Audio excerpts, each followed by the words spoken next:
Hello guys, welcome to this video, which is going to be a Khorne Daemonkin learning curve.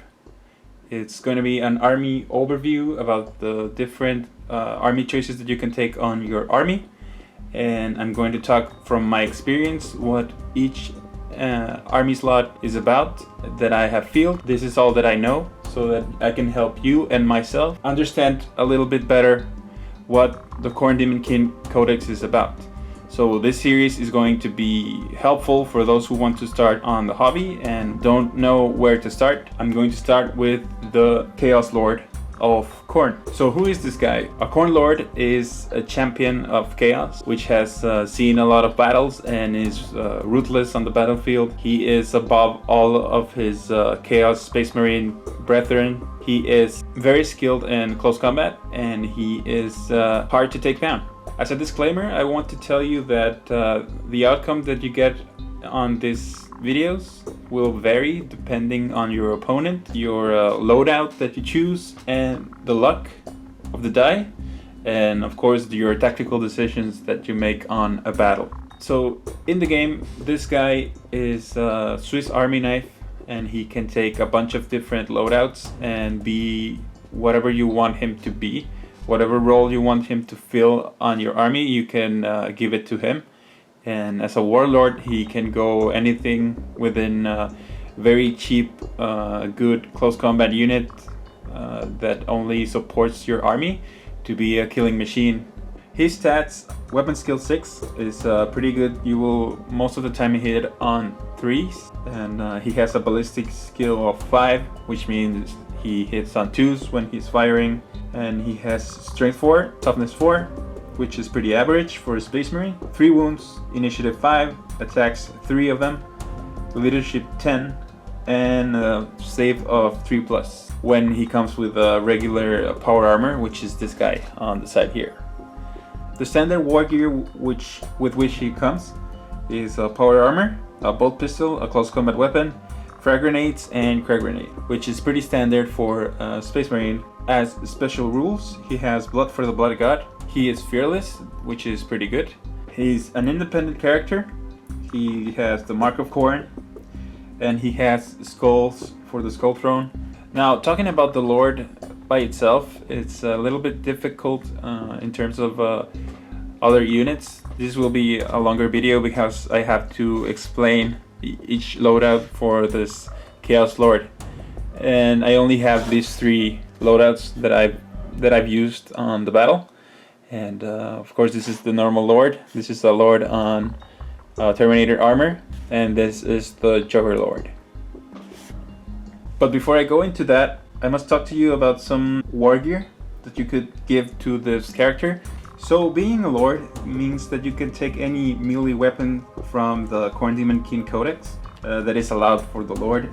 He can take ranged weapons, gifts of Khorne, special issue wargear, and artifacts of slaughter. Ranged weapons. Most of the time I want this guy to be in close combat, so I pretty much skip the ranged weapons options for this guy. I don't really consider them. They are Combi Bolter, Combi Flamer, Combi Melta, or Combi Plasma.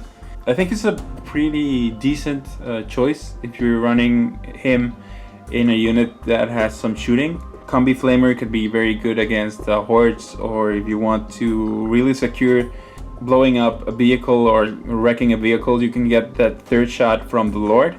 So that turn that is essential, you use that combi shot. Plasma pistol, it's a little bit more, I would say, reliable. Bear in mind that you can hurt yourself with it, but if you're fighting a lot of Terminators or AP2 or AP3 Marines, a plasma pistol is very good. Melee weapons, you pretty much should know what each does and what roles they fill on your loadout. If you're taking a regular close combat weapon, you know you don't have any AP. Any sort of power weapon, Lightning Claw, they will have special rules such as Shred on the Lightning Claw. Power Maul has Concussive. Power Fist doubles your strength so that you can penetrate vehicles, which is pretty good. The special weapon for this army is the Axe of Khorne, which is not really an artifact. It's a normal weapon that you can give to all of your champions. It's pretty good because it's AP2, strikes at initiative. In a roll to wound of a 6, you can instant kill an enemy. It's situational. I don't think it's super useful all the time, but if you're fighting monster creatures, any other kind of character that doesn't have Eternal Warrior, that's a pretty good alternative. If you're not able to just beat it in close combat, you can take the chance and maybe instant kill him, and if you roll a 6. So it's pretty good, given that it's an AP2 weapon and that it strikes at initiative. So Terminators, no problem, you can take them down. Special issue wargear Melta-Bombs, take them if you don't have any other method to break a vehicle or a fortification. You need those Melta-Bombs, so they're pretty standard if you don't have a Power Fist or something to break armor. The jump pack and the chaos bike are situational. If you bring a bike, your lord can turbo boost and be wherever he wants very fast. Jump pack is a little bit cheaper. He still has a 12-inch movement, which is pretty good. If you want to keep him cheap, you can give him a jump pack, but you don't have any jinx save, you don't have any other kind of, you don't have a +1 toughness, which the bike gives you, and it's situational depending on what you want him to do on the battlefield. Sigil of Corruption is mandatory in my opinion, because it's a 4+ invuln save that can save your lord from high strength attack, or if your opponent is ignoring your armor, it's a very good thing to have if you're in trouble. A 4+ save is a 50-50 chance that you can ignore that wound that might kill your lord. The Gifts of Khorne, you can get Ichor Blood, which is pretty cheap. If you don't know where to spend your points, you can give him that, but I wouldn't bother with it. You can take it if you want, for fun. Aura of Dark Glory, I don't like it very much. It's just a 5+ invuln. Why not take the Sigil of Corruption? It's a little bit more expensive, but 5+ and 4+, that's the difference between 50% and 30%. If you wanted a 5+ save, you can take the Terminator armor, which comes standard with a 5+ save. Color of Khorne, very situational if you're fighting against a very psychic, powerful army. A Combat Familiar is kind of good. If you want to increase the number of attacks, Combat Familiar adds 2 extra attacks with AP nothing, strength 4 at his initiative, so it's pretty good. And the final Gift of Khorne is the Juggernaut of Khorne, which is everyone's favorite. The Juggernaut of Khorne gives you +1 toughness, +1 attack, and +1 wounds, which is pretty good. Everything that gives you extra attacks and extra toughness is super good for being effective at close combat. He also makes the character Cavalry, which gives him a 12-inch movement. He ignores difficult terrain, but he takes dangerous when he goes over difficult terrain. But that's not much of a problem. Juggernaut of Khorne is everyone's favorite because the extra toughness, the ability to move through the battlefield super fast. You are almost guaranteed to have a turn 2 assault. If you're running this army, you want to be in close combat as soon as possible. The artifacts of slaughter that you can bring, most of the time you only can get 1. Most of them are pretty good. So the Brazen Rune, like the Collar of Khorne, he'll give the bearer Adamantium Will. It's good if you're facing someone that is very heavily psychic. The second is the Skull Helm of Khorne, which is pretty good if you have a more than 6 attack. You're not guaranteed to roll 6s on your hit roll unless you find a way to get Hatred, which would be super amazing, having Hatred and Skull Helm. You get an extra attack on a roll of a 6, but those extra attacks don't generate themselves extra attacks.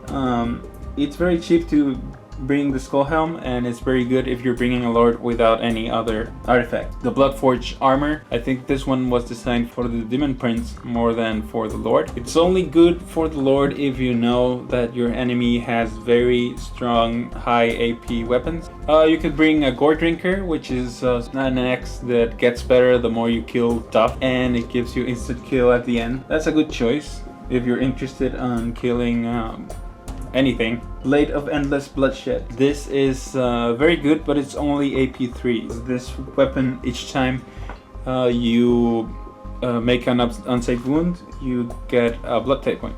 I have run it with the Blade of Endless Bloodshed, and it did pretty well because I was not only getting one blood type point automatically because of the Bloodhost attachment, I was getting another one from the Lord, plus any other unit that killed or was killed on the game.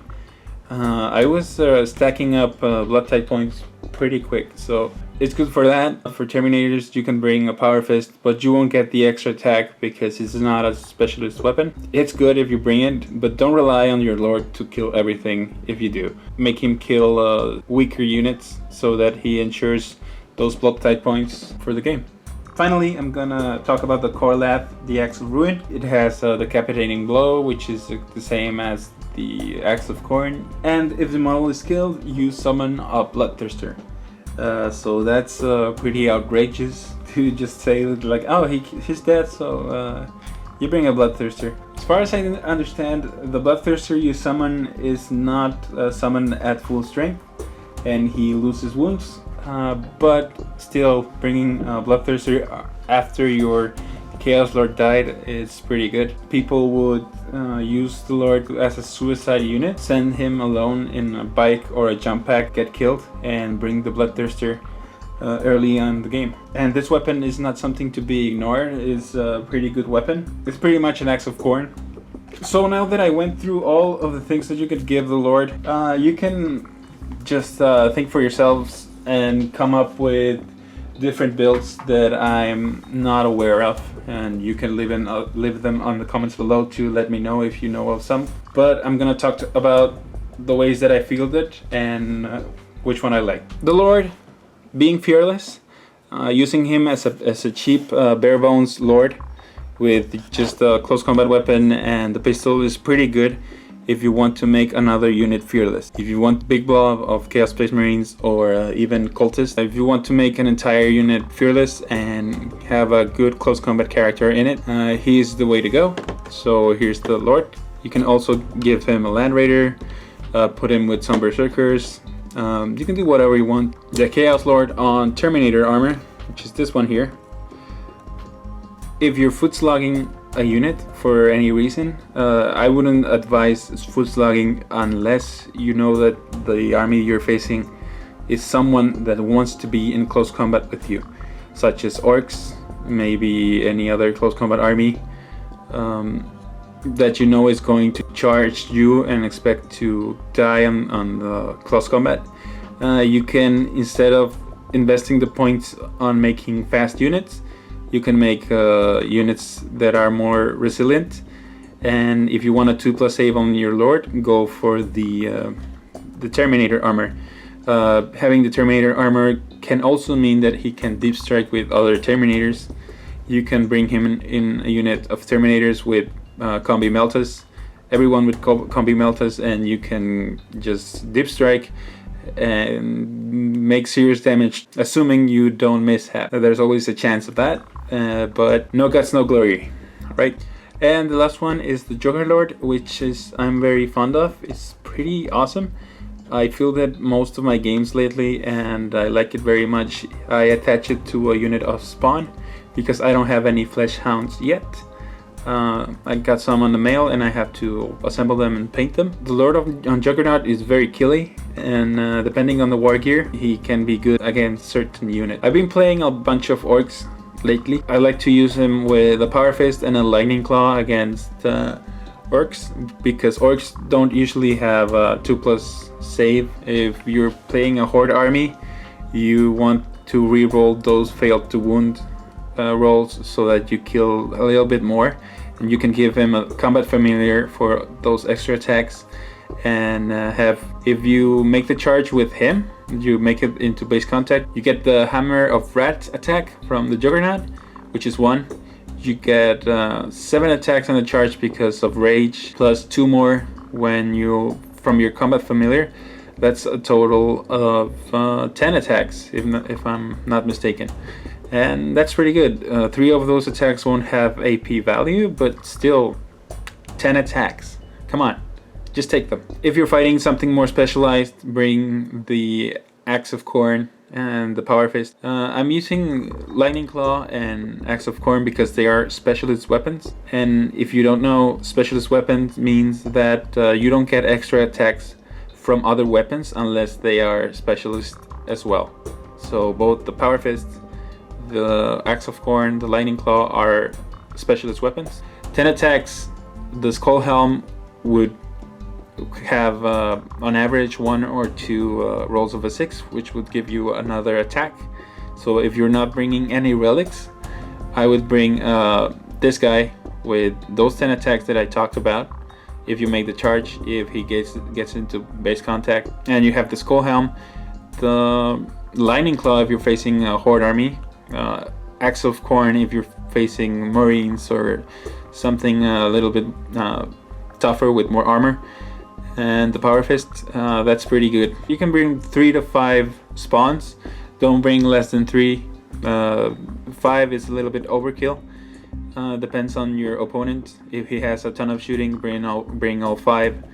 But most of the time, I only need 3 of them to make the Lord get into combat. What you have to make sure so that your Lord makes it into combat is that you have other threats that are as scary as him, or even more scary. And there's a ton of options that you can bring in this army that are pretty scary. And bring multiple small threats so that your opponent cannot focus fire on him. If he's smart, he'll try to do that. But even if your Lord dies and your spawn unit dies, you get the Blood Tide points and the rest of your army gets to do something. So those Mauler Fiends will not get blown up first turn if your opponent is focusing all of his firepower on him, because he has to go through, if you bring 3 spawns, 9 wounds, and you're going to want to get cover as you run forwards. It doesn't matter if you get dangerous terrain checks with him, because even if you fail it, you get your normal 3+ save. You should really play very aggressively with this army, so don't be afraid to get through a difficult terrain and making a dangerous terrain test. Just go and try to get him into combat as soon as possible, and choose the units well. So you can go for the weaker units and hide this guy in close combat so that your opponent goes to you. Don't just charge him into a unit of Thunderhammer Terminators, because even if you strike first with the Axe of Khorne, you might not kill all of them and you're gonna get hurt bad. So try to make the most of him. Try to attack a unit that you know that you can take. You could bully the smallest units and give him the cheap minimal small units of other things to chew through before he gets to your Lord. I think that's a very good tactic. Be smart on how you use him, and he's pretty good. I like the Juggernaut Lord a lot. If you haven't noticed, I field him a lot and I like his rules. So that's pretty much it. I think I talked extensively about this unit. Give him always the Sigil of Corruption, and everything else is circumstantial. Depending on what you're facing, really think about the wargear you're giving to your Lord. He can do whatever you want him to do, and he can have any fluff or any bits from your bits box. He's an awesome model, and that's why I love him, because he can make the narrative that you want him to be, and he doesn't have any predetermined wargear or story behind him. He can do whatever. So thank you very much for watching this video. I hope you liked it, and I'll keep making more videos like this and going through a learning curve. I did learn a thing or two making this video, and I hope to learn a bit more. If you have any comments on the comment section below, Leave any comments if you think I missed something. If you like this video, like it and subscribe to the channel to see more videos. And I would like to listen to your feedback, and if you like that I'm trying to expand into more gaming oriented content on this channel. I was focusing a lot on painting, and I've done a large amount of painting tutorials already. I have some that I want to still make. I'll still make painting tutorials, but I will try to get some battle reports if I can, and more tactic videos and overview videos like this. So thank you very much for watching, and I hope to see you on the next video.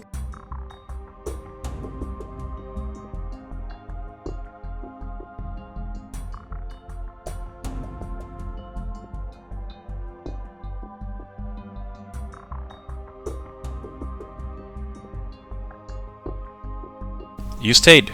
Great. Thank you very much for watching my video, and if you would like to further support my channel, you can become my Patreon on Patreon.